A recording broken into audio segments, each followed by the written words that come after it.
ओम नमो नारायण। आज हम पद्म पुराण के उत्तरखंड के अंतर्गत माघ मास महात्म का अध्याय 16 कंचन मालिनी एवं राक्षस संवाद सुनते हैं। आइए सुने। कार्तिवीर कहने लगा कि हे भगवान, वह राक्षस कौन था और कांचन मालिनी कौन थी?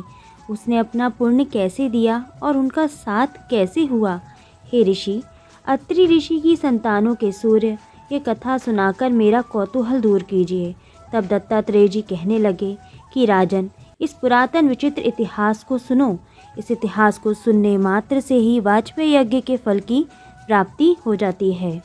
कांचन मालिनी नाम की एक सुंदर अप्सरा थी, जो माघ मास में प्रयाग में स्नान करके कैलाश पर जा रही थी। तब उसको मार्ग में जाते हुए हिमालय के कुंज से एक घीर राक्षस ने देखा। उस सोने जैसे तेज वाली, सुंदर कटी वाली, बड़े बड़े नेत्रों वाली, चंद्रमुखी, सुंदर केश और पीन पयोधर वाली सुंदर अप्सरा को देखकर उस राक्षस ने कहा कि हे सुंदरी कमल नयनी, तुम कौन हो और कहाँ से आ रही हो? तुम्हारे वस्त्र और तुम्हारी वैणी भीगी हुई क्यों है?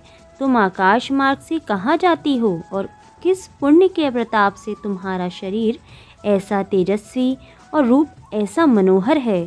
तुम्हारे गीले वस्त्र से मेरे मस्तक पर गिरे हुए एक बूंद जल से ही मेरे क्रूर मन को एकदम शांति प्राप्त हो गई।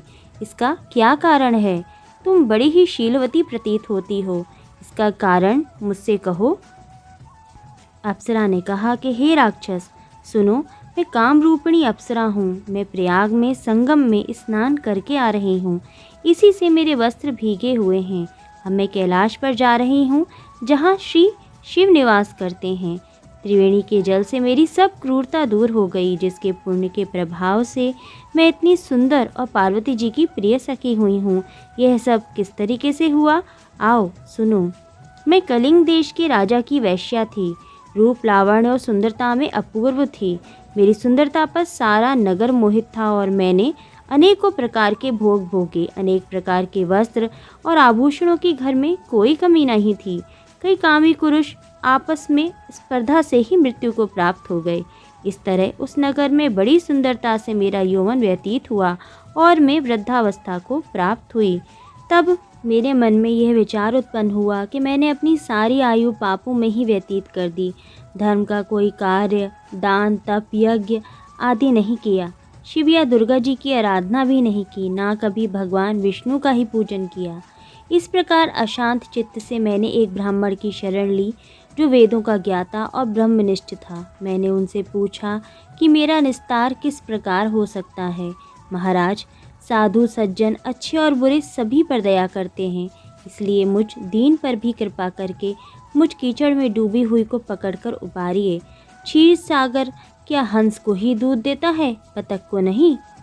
तब वह ब्राह्मण राजा का पुरोहित इन सब बातों को सुनकर मुझ पर दया करके कहने लगा कि तू ब्रह्मा के क्षेत्र यानी कि प्रयागराज में जाकर माघ मास में त्रिवेणी संगम में स्नान कर, परंतु मन में अशुभ क्रिया का विचार नहीं करना। पापों के नाश के लिए महर्षियों ने तीर्थ स्थान से अधिक और कोई प्रायश्चित नहीं बतलाया है। प्रयाग में स्नान करने से तू अवश्य पवित्र होकर स्वर्ग को जाएगी। हे भामिनी, पुराने समय में गौतम ऋषि की स्त्री को देखकर इंद्र ने काम के वशीभूत होकर कपट वेश में उससे भोग किया था। इसलिए ऋषि द्वारा शाप दिया गया और उसका शरीर अत्यंत लज्जायुक्त हजारों भगों वाला हो गया। तब इंद्र नीचा मुँह करके अपने पाप कर्म की बुराई कराने लगा। मेरु पर्वत के शिखर पर स्वच्छ जल वाले सरोवर पर एक स्वर्ण कमल से भरे हुए कोटर में घुस गया और अपने पाप को धिक्कारता हुआ कामदेव की बुराई करने लगा कि यह सब पापों का मूल है। इसके ही वशीभूत होकर मनुष्य नरक में जाते हैं और अपने धर्म, कीर्ति, यश और धैर्य का नाश करते हैं। इंद्र ऐसा सोच ही रहा था कि इंद्र के बिना सारा देवलोक शोभाहीन हो गया। तब देवता, गंधर्व, किन्नर, लोकपाल इंद्राणी के सहित बृहस्पति जी से जाकर पूछने लगे कि महाराज, इंद्र के न रहने से स्वर्ग ऐसा शोभाहीन हो गया है जैसे सत पुत्र के बिना श्रेष्ठ कुल। इसलिए स्वर्ग की शोभा के लिए कोई क्रिया सोचिए। इस विषय में देर नहीं लगानी चाहिए। तब बृहस्पति जी कहने लगे कि इंद्र ने बिना सोचे विचारे जो कर्म किया है उसका फल भोग रहा है, सो वह कहाँ है? मैं ये सब जानता हूँ। फिर गुरुजी ने सबको साथ लेकर स्वर्ण कमलों से युक्त बड़े सरोवर में इंद्र को देखा, जिसका मुख मलिन और आंखें बंद थीं। तब इंद्र ने बृहस्पति जी के चरणों को पकड़कर कहा कि इस पाप से मेरा उद्धार करके आप मेरी रक्षा कीजिए।